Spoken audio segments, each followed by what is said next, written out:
5ই আগস্টের পর আজকে যে ভালো লাগতেছে আপনাদের বলছেন, এটাই আমাদের কাঙ্ক্ষিত বিজয় নয়। এটাই কি আমাদের কাঙ্ক্ষিত বিজয়?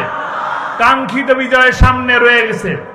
সেই কাঙ্ক্ষিত বিজয়ে যাওয়ার জন্য আপনারা একটি মসজিদের ইমাম সাহেবকে নির্বাচিত করার জন্য, একটি মসজিদের ইমামকে নিয়োগ দেওয়ার জন্য, যেভাবে দেখেন মাথায় টুপি আছে কিনা, মুখে দাড়ি আছে কিনা, পাঞ্জাবি পরে কিনা, নামাজ পড়ে কিনা, শুদ্ধ তেলাওয়াত করে কিনা, এত কিছু পরীক্ষা যখন একটা মসজিদের ইমামের জন্য করেন, তাহলে 5 বছরের জন্য একটা এমপি নির্বাচন করার সময় তাকে দেখবেন সে নামাজ পড়ে কিনা, তার মুখে দাড়ি আছে কিনা, সে পাঞ্জাবি পরে কিনা, সে মানুষের মধ্যে যায় কিনা।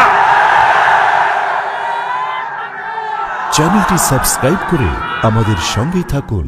বিশ্বনন্দিত মুফাসসির, অগণিত বেধর্মী, যার হাতে মুসলমান হয়েছেন, সর্বদান শ্রদ্ধেয় কোরআনের পাখি শহীদ আল্লামা দেলোয়ার হোসেন সাঈদীর সুযোগ্য পুত্র আলহাজ শামীম বিন সাঈদী, আলহাজ শামীম বিন সাঈদী এ পর্যায়ে আপনাদের সামনে বক্তব্য রাখছেন বিংশ শতাব্দীর শ্রেষ্ঠ মুফাসসির, বিশ্ব বরেণ্য উলামায়ে কেরামের একজন আল্লামা দেলোয়ার হোসেন সাঈদীর সুযোগ্য পুত্র আলহাজ শামীম বিন সাঈদী। আমি হযরতকে আলোচনা রাখার জন্য সবিনয় অনুরোধ জানাচ্ছি।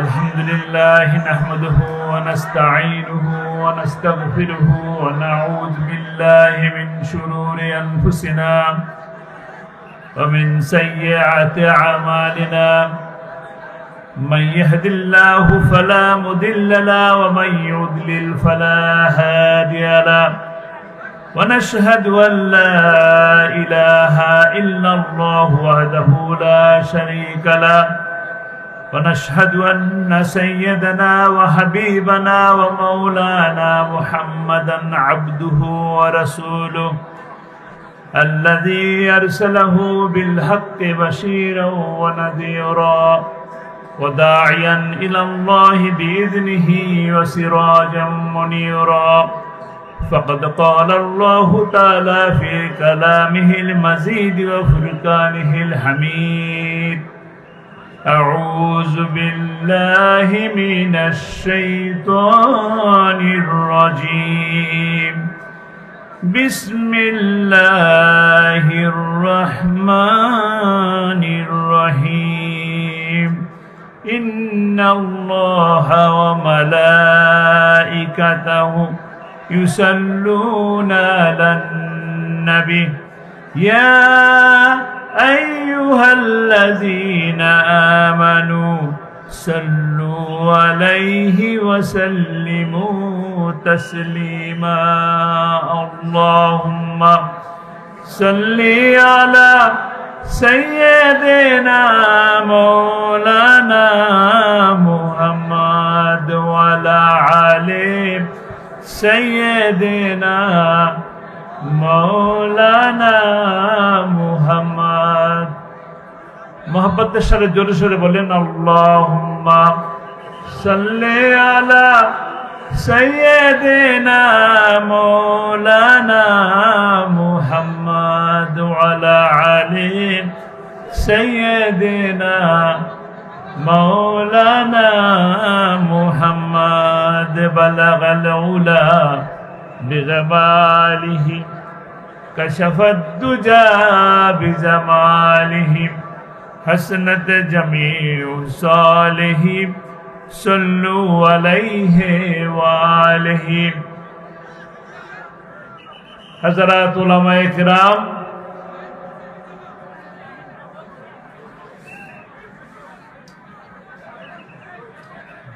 पूर्व जामपाड़ा खालपाड़ा नूरे मदीना दारुल कुरान हाफिजिया माद्रासा प्रतिष्ठार लक्ष्ये युव समाजेर उद्योगे आजकेर এই 3 दिन ব্যাপী তাফসীরুল কোরআন মাহফিলের শেষ দিনের সম্মানিত সভাপতি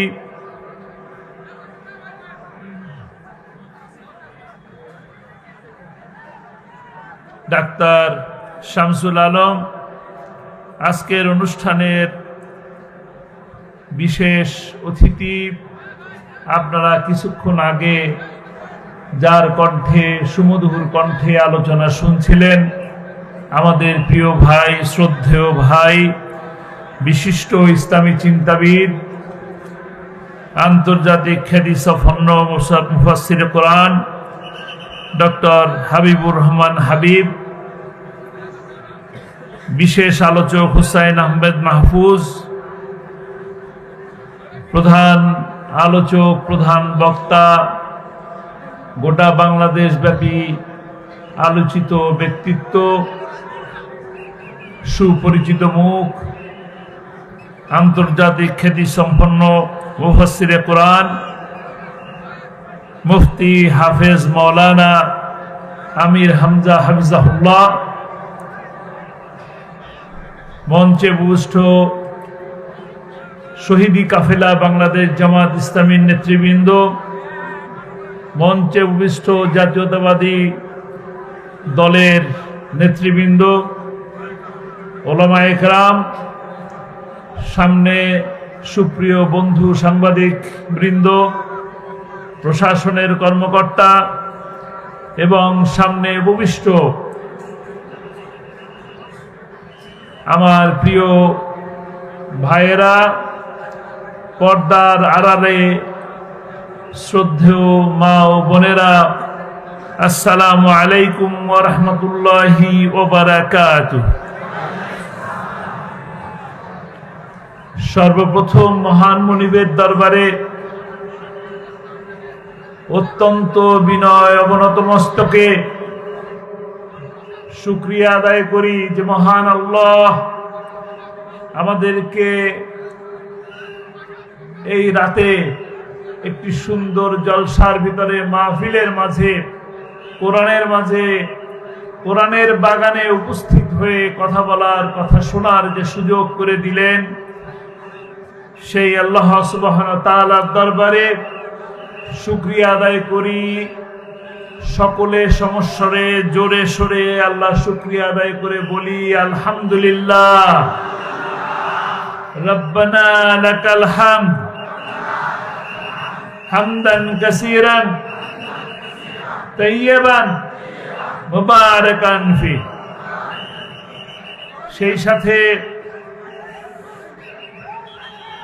সেই সাথে ধন্যবাদ জানাই জামপাড়া, জামগ্রাম খালপাড়া নূরে মদিনা দারুল কোরআন হাফিজিয়া মাদ্রাসার এই বাস্তবায়ন কমিটিকে, যারা এত সুন্দর একটি মাহফিলের আয়োজন করলেন, এত সুন্দর প্যান্ডেল করলেন, বসার ব্যবস্থা করলেন, দেখার ব্যবস্থা করলেন,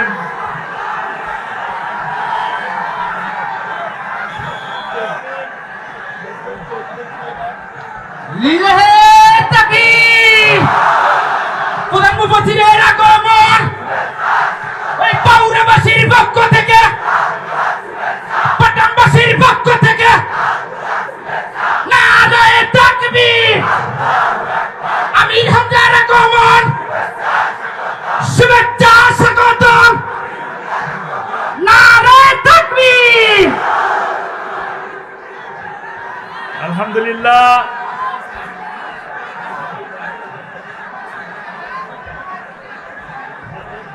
একটা ধন্যবাদ দেওয়া উচিত কিনা? ধন্যবাদ দিবেন যারা এত সুন্দর আয়োজন করলেন, এত ব্যস্ততার ভিতরেও এমন একজন জগৎ বিখ্যাত বক্তাকে আপনাদের সামনে আনলেন। সেই কমিটিকে ধন্যবাদ দিবেন কিনা? আপনাদের সকলের পক্ষ থেকে আয়োজক কমিটিকে আমি ধন্যবাদ জানাচ্ছি, মোবারকবাদ জানাচ্ছি, শুভেচ্ছা জানাচ্ছি।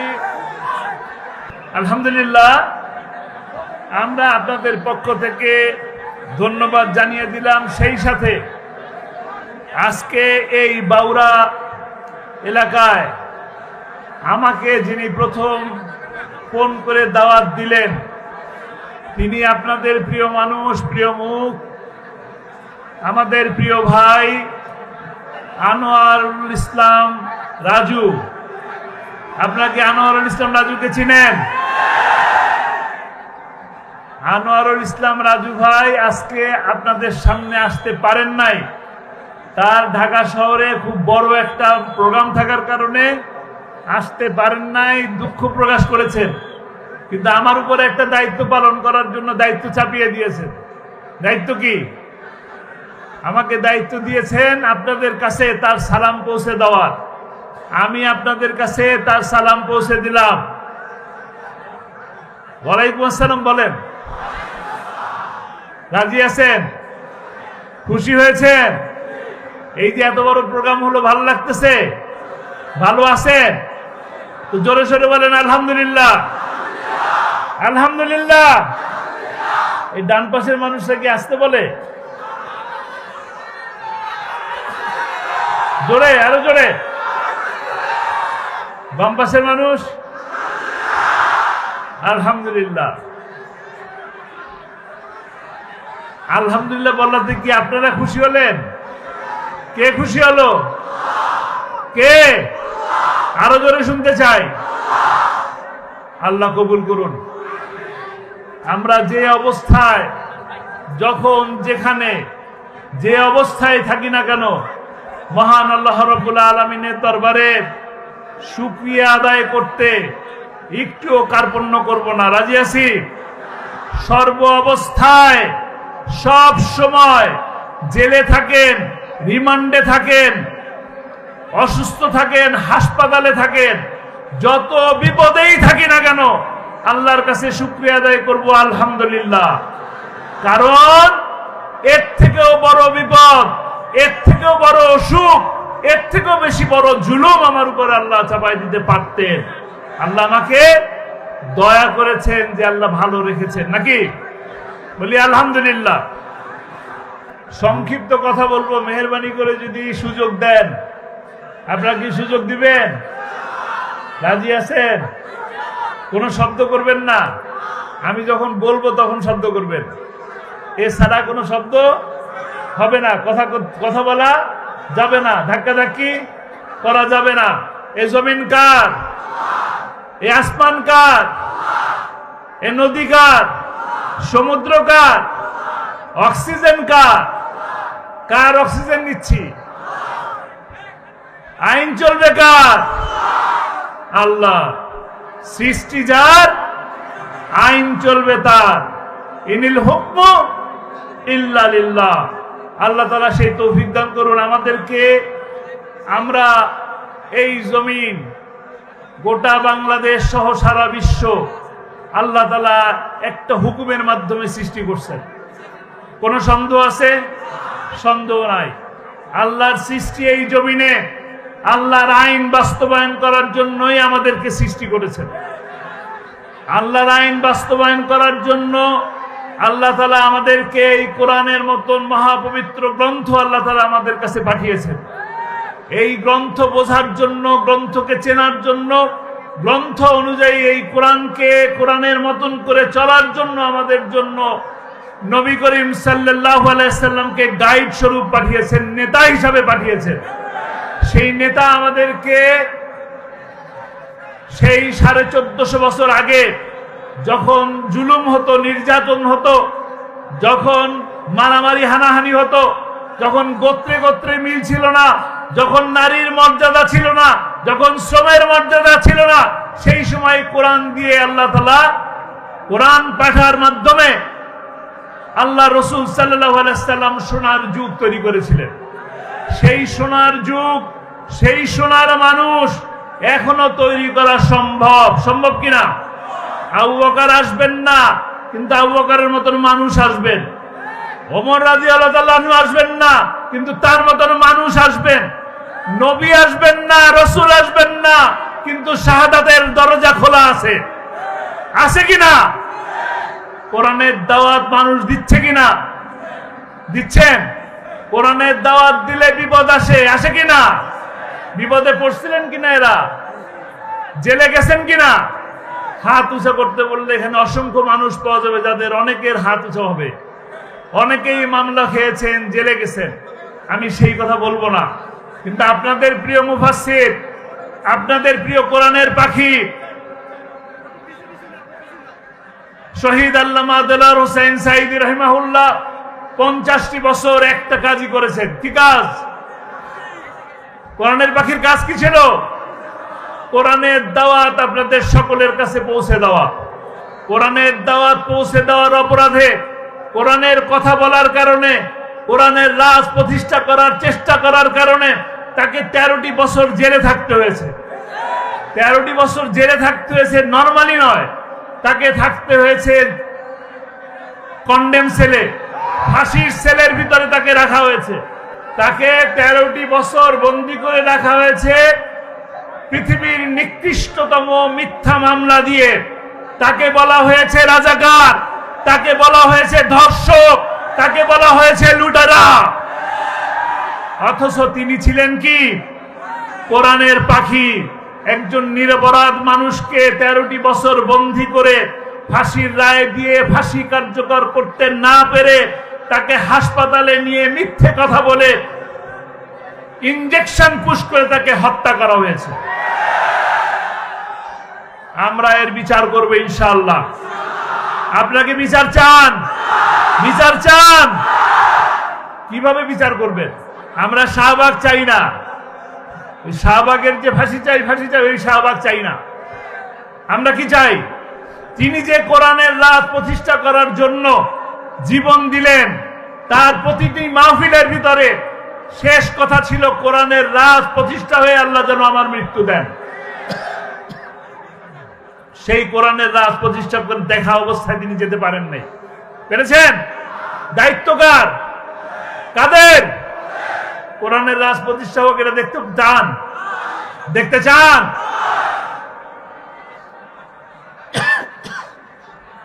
যদি দেখতে চান, যদি কোরআনের রাজ প্রতিষ্ঠা হয়েছে এই দৃশ্য দেখতে চান, এরকম শান্তিময় পরিবেশ যদি বজায় রাখতে চান, এই দেশকে যদি একটি কল্যাণময় রাষ্ট্র প্রতিষ্ঠা করতে চান, তাহলে কোরআনের পক্ষে থাকতে হবে।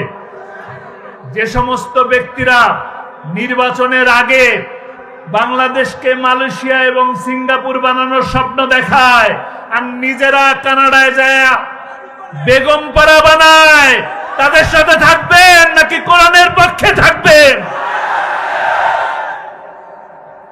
যে সমস্ত ব্যক্তিরা আপনাদের টাকাকে নিয়ে শেয়ার বাজার লুট করে, তাদের পক্ষে থাকবেন নাকি বন্যায় যারা সাহায্য করার জন্য চলে যায় তাদের পক্ষে থাকবেন? যারা ব্যাংক ডাকাতি করে বিদেশে টাকা পাচার করে তাদের সাথে থাকবেন নাকি একটা মানুষের বাড়ি আগুন ধরলে তার বাসায় সাহায্য পৌঁছে দেওয়ার জন্য যায় তার পক্ষে থাকবেন? সময় এসেছে সিদ্ধান্ত নেবার। সকল নাম বাম এবং নাস্তিকদের বিরুদ্ধে কোরআনের পক্ষে থাকার সময় এসেছে। আজকে সামনে সময় আসবে, আজকে যে শান্তি বোধ করতেছেন, 5ই আগস্টের পর আজকে যে ভালো লাগতেছে আপনাদের বলছেন, এটাই আমাদের কাঙ্ক্ষিত বিজয় নয়। এটাই কি আমাদের কাঙ্ক্ষিত বিজয়? কাঙ্ক্ষিত বিজয় সামনে রয়ে গেছে। সেই কাঙ্ক্ষিত বিজয়ে যাওয়ার জন্য আপনারা একটি মসজিদের ইমাম সাহেবকে নির্বাচিত করার জন্য, একটি মসজিদের ইমামকে নিয়োগ দেওয়ার জন্য, যেভাবে দেখেন মাথায় টুপি আছে কিনা, মুখে দাড়ি আছে কিনা, পাঞ্জাবি পরে কিনা, নামাজ পড়ে কিনা, শুদ্ধ তেলাওয়াত করে কিনা, এত কিছু পরীক্ষা যখন একটা মসজিদের ইমামের জন্য করেন, তাহলে 5 বছরের জন্য একটা এমপি নির্বাচন করার সময় তাকে দেখবেন সে নামাজ পড়ে কিনা, তার মুখে দাড়ি আছে কিনা, সে পাঞ্জাবি পরে কিনা, সে মানুষের বসে যায় কিনা।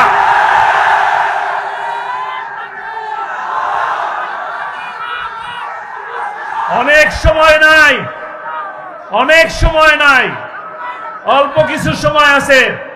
অল্প কিছু সময়ের মধ্যে আমাদের দায়িত্ব হলো প্রতিটি মানুষের ঘরে ঘরে, আমরা যারা এখানে উপস্থিত আছি, আমি সোজা কথা বলে দেই, প্রত্যেকটা মানুষের ঘরে ঘরে বলতে হবে কোরআনের কথা। কোরআনের কথা মানুষের কাছে পৌঁছে দিতে হবে। কোরআন কিভাবে আমার দেশকে শান্তি দেয়। কোন হিন্দু ভাই অসুবিধায় পড়বে না, কোন হিন্দু ভাই অসুবিধায় পড়বে না, কোন খুনি রেহাই পাবে না। রেহাই পাবে? কোন খুনি কি রেহাই দিবেন? 28 অক্টোবরের খুনিকে রেহাই দিবেন? 5ই মেয়ের খুনিকে রেহাই দিবেন? 25শে ফেব্রুয়ারির এই যে 57 জন অফিসারকে যারা খুন করলো তাদেরকে কি রেহাই দিবেন? ছাত্রলীগ নিষিদ্ধ করার মাধ্যমে ছাত্রলীগকে মাফ করা যাবে না।